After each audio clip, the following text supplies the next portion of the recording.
வணக்கங்க நண்பர்களே, உங்கள் பட்டதாரி விவசாயி. நம்ம இன்றைக்கி வந்து பார்த்தீங்கன்னா ஜென்ரல் சர்வீஸ், அதாவது பொலிரோக்கு வந்து ஜென்ரல் சர்வீஸ் பண்ண போகிறோம். அது யார் பண்ண போகுதுன்னு நானும் நிச்சீஸ் பண்ண போகிறோம். அப்புறம் கூட வந்து குட்டிஸ் படையே இருக்குது.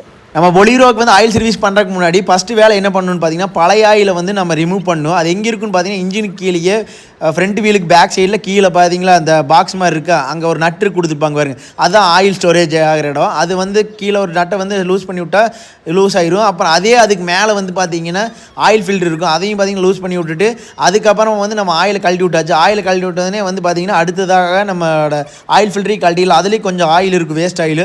அதெல்லாம் ஃபுல்லாகவே பார்த்தீங்கன்னா ட்ரை ஆகணும். நம்ம எந்த அளவுக்கு வந்து பார்த்தீங்கன்னா ஃபுல்லாக ட்ரை ஆகிறோமோ அந்தளவுக்கு நல்லது. பழைய ஆயில் ஃபுல்லாக சொட்டிடணும். அதுக்கப்புறம் தான் நம்ம புது ஆயில் விடணும். பொலிரோக்கு பொறுத்த வரைக்கும் பார்த்தீங்கன்னா 7.5 லிட்டரு தான் பார்த்தீங்கன்னா ஆயில் கெப்பாசிட்டி. நம்ம அதுக்கப்புறமா வந்து ஆயில் ஒழுகிட்டுன்னு கழட்டி விட்டோன்னே ஏர் ஃபில்டர் இருக்குது பார்த்தீங்களா, ஏர் ஃபில்டரை வந்து கழட்டி எடுத்துடலாம். அதுவும் மாற்றணும். அது வந்து 2 சர்வீஸ்க்கு 1 டைம் மாற்றணும். ஒவ்வொரு சர்வீஸும் பார்த்தீங்கன்னா 10,000 கிலோமீட்டருங்க நம்ம பொலிரோவை பொறுத்த வரைக்கும். அப்புறம் நம்ம ஏர் ஃபில்டரும் புதுசு வாங்கிட்டு வந்தோம், அதையும் ஃபுல்லாக வந்து கழட்டி மாட்டியாச்சுங்க. நம்ம பாக்ஸ் பேனர் வந்து கரெக்டாக வச்சுருந்தோம்னா வச்சுங்களேன், ஈஸியாக வேலையெல்லாம் முடிஞ்சிடும். அதை விட்டுட்டு நம்ம டூல்ஸ் மட்டும் கொஞ்சம் சரியில்லாமல் இருந்துச்சுன்னா நமக்கு வந்து வேலை வந்து கடினமாக இருக்கும். நம்ம டூல்ஸ் மட்டும் மெயினாக இந்த பாக்ஸ் பேனர் 10ஆம் நம்பர் பாக்ஸ் பேனரு, அதுக்கப்புறம் பார்த்திங்கன்னா ஆயில் நட்டு கீழே கழட்டுறது வந்து 22, 21 ஸ்பேனரு. அப்புறம் வந்து நம்ம 10 டீ வச்சுருந்தோன்னு வச்சுங்களேன், இந்த டீசல் ஃபில்ட்ரு ஏர் ஃபில்ட்ரு மாட்டியாச்சுங்க. அதுக்கடுத்து டீசல் ஃபில்ட்ரு கழட்டுறது வந்து பார்த்திங்கன்னா நம்மளுக்கு சிங்கிள் டீசல் ஃபில்ட்ரு தான் இருக்கும். சென்சார் வண்டி அப்படிங்கிறனால ஒவ்வொன்றுக்கு 2 இருக்கும்.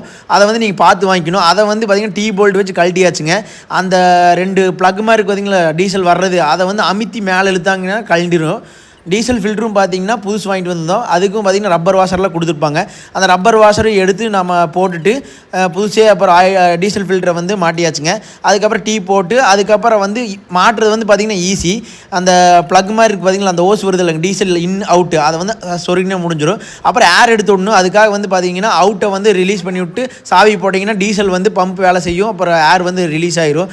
அதுக்கப்புறமா நம்ம ஆயில் கழட்டியில் விட்டுருந்து பார்த்திங்கன்னா புது ஆயில் ஃபில்டரை வந்து மாட்டிடுவோன்னு சொல்லிட்டு அதை வந்து மாட்டி கை டைட்டே வச்சா போதுங்க. ஏன்னா அப்போ தான் நெக்ஸ்ட் டைம் கழட்டும் போது ஈஸியாக இருக்கும். ஃபைனலாக வந்து பார்த்திங்கன்னா நம்ம புது ஆயில் வந்து மேலே வந்து பேனட் திறந்து ஊற்றிக்க வேண்டியதான். பழைய வருங்க எவ்வளோ கருப்பாக டென்சிட்டி போயிருக்குன்னு அந்த நட்டை வந்து டைட் பண்ணிட்டு ஆயில் ஊற்ற வேணுங்க, அவ்வளோதாங்க.